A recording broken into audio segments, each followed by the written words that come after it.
గతంలో రావడం జరిగింది. మళ్ళా చంద్రబాబు నాయుడు గారు రెండవసారి ముఖ్యమంత్రి అయినాక ఇది రెండవసారి. మొన్న మా మిర్యాలు కూడా ఎమ్మెల్యే కుమారుడు మ్యారేజ్ అయినప్పుడు ఇక్కడికి వచ్చి పవన్ కళ్యాణ్ గారిని హెలిప్యాడ్లో తిరిగి మ్యారేజ్ అటెండ్ వెళ్ళడం జరిగింది. ఇది రెండవసారి. కానీ ఒక సీనియర్ నాయకుడు విజన్ ఉన్న ముఖ్యమంత్రిని కలవడం, అది కూడా మీ తెలంగాణలో దేశంలో ఇక్కడ లేని విధంగా ఒక రైజింగ్ తెలంగాణ 2047 అనే ఒక స్లోగన్తో గతంలో వారు ముఖ్యమంత్రిగా ఉన్నప్పుడు హైటెక్ సిటీ ప్రారంభించి విజన్ 2020 డాక్యుమెంట్ ఇచ్చినప్పుడు చాలామంది నమ్మలే. అప్పుడు నేను కూడా ఎమ్మెల్యే ఉన్నా, వారు ముఖ్యమంత్రిగా ఉన్నప్పుడు 19లో ఎమ్మెల్యే ఉన్నా. ఇది సాధ్యమా అన్న, ఆయన అనుకున్న దానికంటే ఎక్కువ డెవలప్ అయింది హైదరాబాద్. ఆ తర్వాత రాజశేఖర రెడ్డి గారు దాన్ని కంటిన్యూ చేసిండు. మధ్యలో 10 years టీఆర్ఎస్ గవర్నమెంట్ వచ్చినా పెద్దగా దాని మీద ఇంట్రెస్ట్ చూపించలే. అక్కడ ఎయిర్పోర్ట్ కానీ, అవుటర్ రింగ్ రోడ్ కానీ, ఐటీ కంపెనీలు కానీ, కోకాపేట ఫైనాన్షియల్ ఇష్యూ మేము తీసుకొస్తే చంద్రబాబు నాయుడు గారు అమెరికా ప్రెసిడెంట్ బిల్ క్లింటన్ తీసుకొచ్చి మేమందరం కూడా అటెండ్ అయినాం. హైటెక్ సిటీ కట్టించి అదే ప్రాంతంలో రయేజా మైండ్ స్పేస్ అనే SEZలో ఇవాళ 3 లక్షల మంది పనిచేస్తుంది. దాన్ని రాజశేఖర రెడ్డి గారు కంటిన్యూ చేసుకొని ఇలా బెంగళూరులో తర్వాత హైదరాబాద్ సెకండ్ స్థానంలో ఉన్నది. కానీ ఇప్పుడున్న ముఖ్యమంత్రి మేము సీనియర్ మినిస్టర్లు అందరం కూడా బాగా ప్లాన్ చేసి కోకాపేటలో మీరు చూసిండ్రు, ల్యాండ్ ఇద్దామన్నా లేదు, ఉన్న 150-200 కోట్ల ఎకరానికి పోయే పరిస్థితి. కొద్దిగా అటుపక్కకి ఆదిపట్ల అక్కడ ఫ్యూచర్ సిటీ ఏర్పాటు చేసి భారత్ ఫ్యూచర్ సిటీ పేరు మీద స్కిల్ యూనివర్సిటీ కట్టిస్తున్నాం. మీకు తెలుసు ఇంజనీరింగ్లో చాలామంది పాస్ అవుతున్నారు, స్కిల్లెస్ లేక జాబ్స్ దొరుకుతలేవు.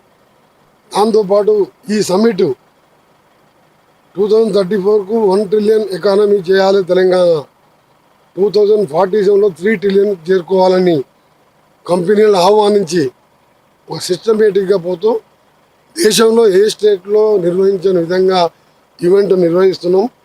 ఆ ఈవెంట్కు అన్ని రాష్ట్రాల ముఖ్యమంత్రిని ఆహ్వానించడం, అదంతా ఒక ఎత్తు అయితే ఆంధ్రప్రదేశ్ ముఖ్యమంత్రి గౌరవనీయులు సీనియర్ 4వసారి ముఖ్యమంత్రిగా ఉన్న చంద్రబాబు నాయుడు గారిని పర్సనల్గా ఇన్వైట్ చేయాలని మా ముఖ్యమంత్రి గారు అక్కడ ఏర్పాట్లలో బిజీగా ఉన్నా, నేను సర్పంచ్ ఎలక్షన్లో బిజీగా ఉన్నా, టైం తీసుకొని రావడం జరిగింది. వారిని ఆహ్వానిస్తున్నాం. తప్పక వస్తారని నమ్మకం ఉంది. వారు వస్తారు, వారి సలహాలు కూడా తీసుకుంటారు.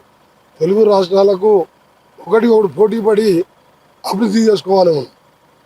అందుకనే వారి ఆహ్వానించడానికి నేను యాదగిరిగుట్ట ఎమ్మెల్యే కమ్ అసెంబ్లీలో విప్ గారు, అలాగే ఆదిపట్ల ఏరియాలో ఫ్యూచర్ సిటీ కట్టే ఏరియాలో మాజీ మేయర్ నిరంజన్ రెడ్డి గారు ముగ్గురం రావడం జరిగింది. వారిని కలిసిన తర్వాత ఏమన్నా ఉంటే మళ్ళీ లేదు, ఎవరిని కలిసలేదు. నాకు కొంచెం థ్రోట్ కూడా లేదు. మన నైట్ ఇక్కడనే రెస్ట్ తీసుకొని ఇన్ని నుంచి మార్నింగ్ పాల్వంచ వెళ్తున్నాం. పాల్వంచలో అదొక డిఫరెంట్ ప్రోగ్రామ్. గుమ్మడి నరసయ్య అని మీ పేరు ఉంటారు, ఎమ్మెల్యే పార్టీ ఎమ్మెల్యే. నాతో పాటు 3 సార్లు ఉన్నాడు. మొత్తం 5 సార్లు మొదటి 2 టర్మ్ అసెంబ్లీకి సైకిల్ మీద వచ్చేవాడు. అసెంబ్లీకి నామినేషన్ వేసిందంటే 5 సార్లు ఎమ్మెల్యే గెలిపించిన ప్రజలు. మళ్ళా అసెంబ్లీ లేని రోజులలో, పనులు లేని రోజుల్లో భార్యాభర్తలను నాగలు తిని వ్యవసాయం చేసుకుంటారు. ఇప్పుడు కూడా వ్యవసాయం చేసుకుంటుండు, ఒక పూరి గుడిసెలు ఉంటాడు. ఆ సినిమా ఆయన పేరు మీద గుమ్మడి నరసయ్యనే సినిమా పేరు. ఇది ఆంధ్ర ప్రజలకు కూడా తెలవాలని చెప్తున్నారు. దానికోసం కన్నడ కాదు, దేశంలోనే ప్రముఖ హీరో ఎన్టీ రామారావు స్థాయి హీరో రాజ్ కుమార్ గారు, వాళ్ళ కుమారుడు దివంగత రాజ్ కుమార్ గారు పెద్ద కుమారుడు శివాజీ కుమార్, ఆయనని నన్ను రేపు షూటింగ్ ప్రారంభిస్తున్న సందర్భంగా పిలవడం జరిగింది.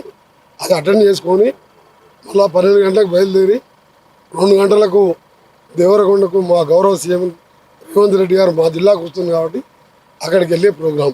ఎవరికి వెళ్తే ప్రోగ్రాం ఏం లేదు. ఇప్పుడు చంద్రబాబు నాయుడు గారు తెలుసుకొని కొద్దిగా రెస్ట్ తీసుకుంటే థ్రోట్ కూడా క్లియర్ అవుతుంది. మా నల్గొండలో భారీ బహిరంగ సభతో పాటు నాకు 7th రోజు విజన్ డాక్యుమెంట్ నా department Hyderabad Vijayawada 8 లేన్ది 6 lane next month tender ఉంటుంది. 2 లేన్ సర్వీస్ రోడ్ అంటే 8 లేన్ 2 గంటల్లో హైదరాబాద్ మల్కాపూర్ వరకు నేను ఎంపీగా ఉన్నప్పుడు చేపించిన. మీరందరూ టీవీలో చూసుంటారు. అసెంబ్లీలో 10 సార్లు రేజ్ చేసిన. అది దాన్ని 8 లైన్గా నెక్స్ట్ మంత్ టెండర్ పిలుస్తున్నాం. ల్యాండ్ ఎక్విజిషన్ కూడా ఆఫీసర్లను అపాయింట్ చేయడం జరిగింది. దానికి తోడు ఇటు గౌరవ ముఖ్యమంత్రి చంద్రబాబు నాయుడు గారు, మా ముఖ్యమంత్రి గారు, నేను పార్లమెంట్ సభ్యుడిగా నాకున్న పరిచయంతో గడ్కరీ గారు ప్రధానమంత్రి గారిని ఒప్పించి గ్రీన్ ఫీల్డ్ హైవే మా ఫ్యూచర్ సిటీకి వెళ్ళి అమరావతి మీదుగా బందర్ వరకు డిపిఆర్ కూడా ప్రిపేర్ చేసడానికి ఆర్డర్లు ఇవ్వడం జరిగింది. రేపు బాబు డిపిఆర్ ఫైనల్ అయింది. అలైన్మెంట్ కూడా ఎక్కడికి వెళ్ళి రావాలో ఫిక్స్ అయింది. అది ఏపీ బైఫర్కేషన్ యాక్ట్లోనే అది వేస్తామని ఉన్నది.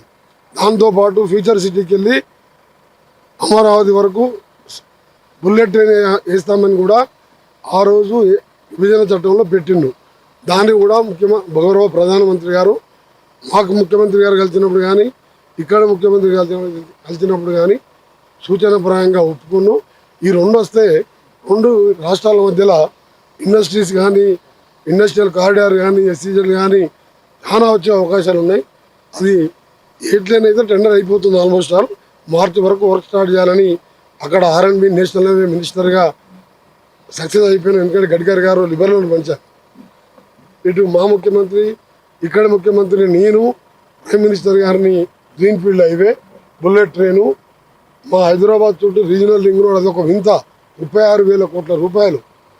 ఇవాళ తెలంగాణలో దాదాపు 60,000 కోట్లు నేషనల్ హైవే 11,330 కోట్లతో యామ్ మోడల్లో మా రాష్ట్ర ప్రభుత్వమే